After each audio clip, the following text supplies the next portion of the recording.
7h37, bonjour Adrien Jean. Bonjour Bruce. Votre invitée ce matin, Clémentine Autain, députée L'Après de Seine-Saint-Denis et candidate à la présidentielle. Bonjour Clémentine Autain. Bonjour Adrien Jean. On va parler de cette présidentielle dans un instant, mais d'abord un mot de cette actualité. Hier soir, on a appris la convocation de Jack Lang par le ministère des Affaires étrangères. Ça interviendra dans quelques jours. Le président de l'Institut du monde arabe est sommé de s'expliquer sur ses liens passés avec Jeffrey Epstein. Alors précisons qu'aucun élément ne permet de le relier au scandale sexuel de l'Américain. Mais est-ce que de votre point de vue, Jack Lang doit démissionner?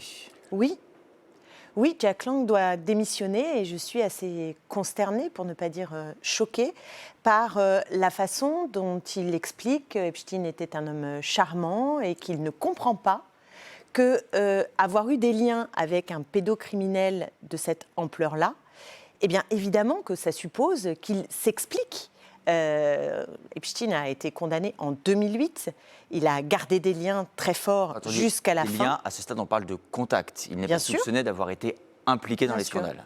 Bien sûr. Mais les liens suffisent pour vous à justifier Oui, mais on ne peut pas... démission. Non, je dis juste qu'il ne comprend pas, il ne sait pas poser les mots sur la gravité des faits perpétrés par Epstein, mais aussi par tout un petit monde. Et je vais vous dire... Ce que je crois, c'est qu'il faut sortir de ce rapport au pouvoir dans lequel on a le sentiment qu'il y a un entre-soi qui utilise son pouvoir pour posséder des voitures, des dorures et des femmes. Il y a besoin d'une nouvelle ère. Alors parlons de cette nouvelle ère, puisque c'est ce que vous prétendez justement incarner dans la campagne présidentielle qui vient. Vous publiez d'ailleurs aujourd'hui votre manifeste, qui sera la base de votre programme. Je précise que vous tenez ce soir d'ailleurs votre premier meeting de présidentielle, vous n'êtes pas en retard.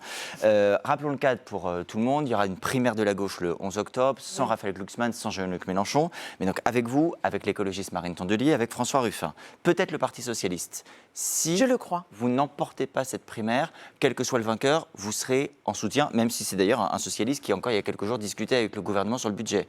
Je n'ai pas de doute là-dessus. Je pense que la personnalité qui gagnera cette primaire se situe au cœur de la gauche. Et je suis au cœur de la gauche. Ah oui, donc vous échappez à la question là. Vous me dites pas oui, je suis prête à soutenir un socialiste. Je vous dis que nous aurons des règles, un socle commun programmatique qui nous engage tous et que le meilleur ou la meilleure gagne. Et bien sûr que nous nous engageons. Mais ça promet encore une primaire où à la fin on ne soutient pas forcément le vainqueur. Mais bien sûr qu'il faut s'engager à soutenir le vainqueur quand on s'engage dans une primaire. Et vous le faites. Marine Tondelier, comme vous, propose une sécurité sociale de l'alimentation. Vous le détaillez d'ailleurs dans votre base. Alors, ça consisterait en une somme qui serait sur une carte vitale, qu'on pourrait dépenser sur des produits d'alimentation fléchés. Mais dans Libération, ce matin, vous dites le financement relève d'un grand débat démocratique. Oui. C'est une mesure qui coûterait potentiellement très cher, mais vous ne savez pas la financer. Vous proposez une mesure sans la financer. Non, je dis que la sécurité sociale de l'alimentation est un horizon. C'est une grande mesure de conquête sociale où on ouvrirait une nouvelle branche de la sécurité sociale et avec votre carte vitale, vous pourriez aller acheter de l'alimentation saine, de qualité, fléchée par des comités citoyens dans des bassins de territoire. Mais ça coûterait combien à l'État, ça ? Mais ce n'est pas à l'État. Ce sont potentiellement nos cotisations comme la sécurité sociale. La sécurité sociale, c'est ponctionner sur vos revenus du travail. Vous cotiser combien en plus ? Côté employeur ou côté salarié. On peut aussi imaginer un financement qui soit ponctionné sur les revenus du capital.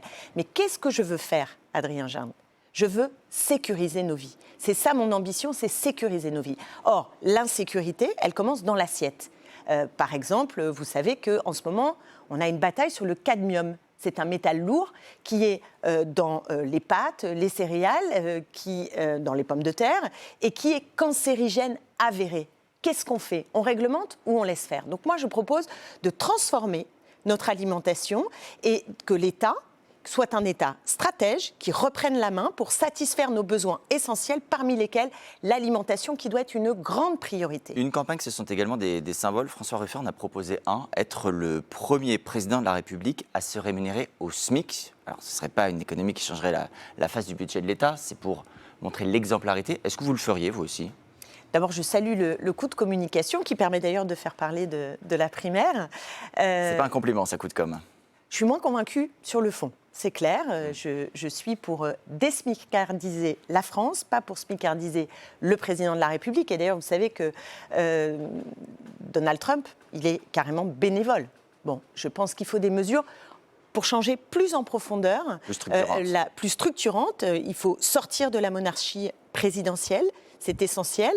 Et je propose la parité sociale, ce qui permettrait, à mon avis, de rendre le pouvoir plus proche des citoyennes et des citoyens, et donc de transformer aussi cette façon d'être totalement hors sol que nous constatons en particulier sous Macron depuis un certain nombre d'années, avec tout ce mépris à l'égard de, tout simplement des classes populaires, des classes moyennes. Aujourd'hui, vous siégez à l'Assemblée dans le groupe des écologistes. Par le passé, vous avez appartenu au groupe des Insoumis, comme François Ruffin, ça vous fait un point commun là encore. En vue des prochaines élections municipales, le ministère de l'Intérieur a publié cette semaine ses classifications officielles. Désormais, LFI est classé à l'extrême gauche, comme Lutte ouvrière et le nouveau parti anticapitaliste. Avant, c'était à gauche, comme le PS, le PC, les écologistes. Vous qui avez vu LFI de l'Intérieur, est-ce que c'est un mouvement d'extrême gauche ? Non, l'extrême gauche, ça existe dans ce pays. C'est Lutte ouvrière, c'est le NPA, c'est pas la France insoumise. Et il y a pour le coup une instrumentalisation politique de la part du ministère de l'Intérieur, parce que d'ailleurs ce n'était pas le choix du Conseil d'État. Si on a, vous comprenez la colère de Jean-Luc Mélenchon. Si on a des choses à reprocher à la France insoumise, on le fait, des débats, c'est démocratique, mais les classer à l'extrême gauche me paraît pas juste par rapport à ce qu'est l'extrême gauche dans ce pays. Dans les choses à leur reprocher, hier on a appris la candidature à la présidentielle, là aussi, de Jérôme Guedj, qui est un député socialiste. Il y a quelques mois, il avait qualifié Jean-Luc Mélenchon de salopard antisémite. Est-ce que vous avez vu en le côtoyant quelque chose de salopard ou quelque chose d'antisémite chez Jean-Luc Mélenchon ? Non, je n'aime pas ces mots. Salopard, je n'en peux plus des insultes. Je vous le dis, je pense qu'à gauche, il faut que ça s'arrête. Et antisémite ? Il faut que ça s'arrête. Je ne pense pas non plus qu'on puisse avoir noué des alliances, permis le nouveau Front populaire si on pense qu'on a des partenaires antisémites. Qu'à la France insoumise, il y a un manque de clarté sur l'antisémitisme, manque de clarté sur la démocratie, manque de clarté sur le régime chinois ou le régime de Maduro. Oui. Et d'ailleurs, je suis convaincue que la majeure partie des sympathisants et des militants insoumis sont démocrates et que la Mélenchonie, Jean-Luc Mélenchon et la direction s'isolent en réalité de leurs militants et de leurs sympathisants jusqu'à un point, vous avez vu ce matin, il y a un sondage, 77% du peuple de gauche, des électeurs de gauche, veulent une candidature unique en 2027 et une primaire. Ce n'est pas le choix de la direction de la France insoumise, qui là encore s'isole, y compris de ses propres sympathisants, puisque l'écrasante majorité des insoumis veulent cette candidature unique. En tout cas, moi je vous le dis, les insoumis démocrates, ils auront leur candidate dans cette primaire. En quelques secondes, juste un oui-non. Hier soir, le chef de l'État, qui est toujours en place, disait qu'il faut des vacances scolaires d'été plus courtes, des journées plus courtes pendant l'année au collège, au lycée. Vous parliez de la jeunesse de demain, ça vous diriez oui, par exemple ?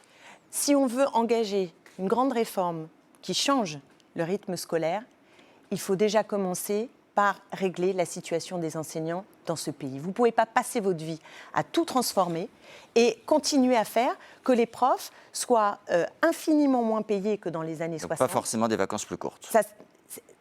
Je ne dis pas que je suis contre des vacances plus courtes. Je dis que vous ne pouvez plus changer tous les 6 mois les règles des enseignants. Il faut se reposer et mieux rémunérer les enseignants, c'est un préalable.